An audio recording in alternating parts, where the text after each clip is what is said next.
They call me Na Arokro. I am the daughter of a midwife and the granddaughter of a seer.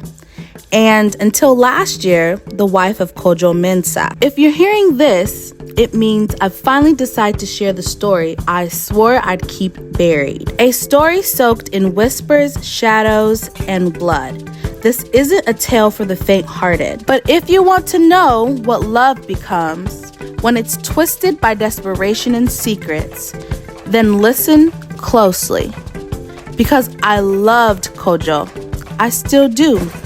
But sometimes love isn't enough. I come from Asakua, a quiet village cradled between red clay hills and lush cocoa trees in Ghana's Ashanti region. Our people still believe in the spirits, Ananse stories, forest gods, and ancestral whispers carried by the wind. Some say it's just folklore, but I've seen enough to know that the old ways never truly died. Kojo and I grew up in the same village. He was the brave boy who once dove into the river to save me when my sandals slipped.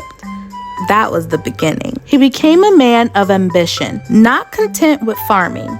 He built a cocoa buying company and even opened a small shop in town. He was the villager's golden son. And me?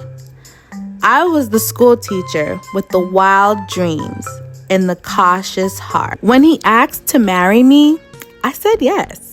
But from the very beginning, there were warnings I chose to ignore. The day of our wedding, an old madwoman sat outside the church and muttered. She said, "He gave me a promise that he can't take back. The forest remembers." We all laughed, called her a witch. Maybe she was. But witches know things. The first year was perfect. Kojo was affectionate, attentive, sometimes too much. He never let me go anywhere alone. He'd stare at me, like he was always worried I'd vanish. Then the nightmares started. It began softly, a whisper in the wind. Then came the reoccurring dream I had every night. I stood before a towering baobab tree, its roots like twisted limbs. A woman in white would beckon me from beneath it. I couldn't see her face, but I always woke up with her humming in my ears. Then, one morning, I found mud prints in our bedroom, but the door was locked from the inside. Kojo said it was probably mine, but I knew I wasn't sleepwalking. Something had visited. When my grandmother died, she left me one thing, a carved calabash wrapped in black cloth. "This is not for soup," she said when she gave it to me years ago. "It's for the truth.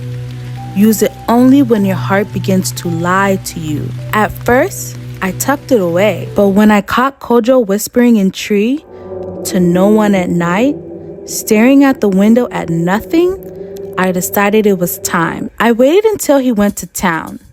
Then I filled the calabash with rainwater and whispered, "Show me what Kojo hides from me." The water turned dark, then shimmered like moonlight, and I saw her. It was the woman from my dreams. Her face was blank, like wet clay. She stood beneath the baobab tree, and Kojo knelt before her, bleeding, crying. Then he kissed her hand. And that's another tale from the heart of Africa.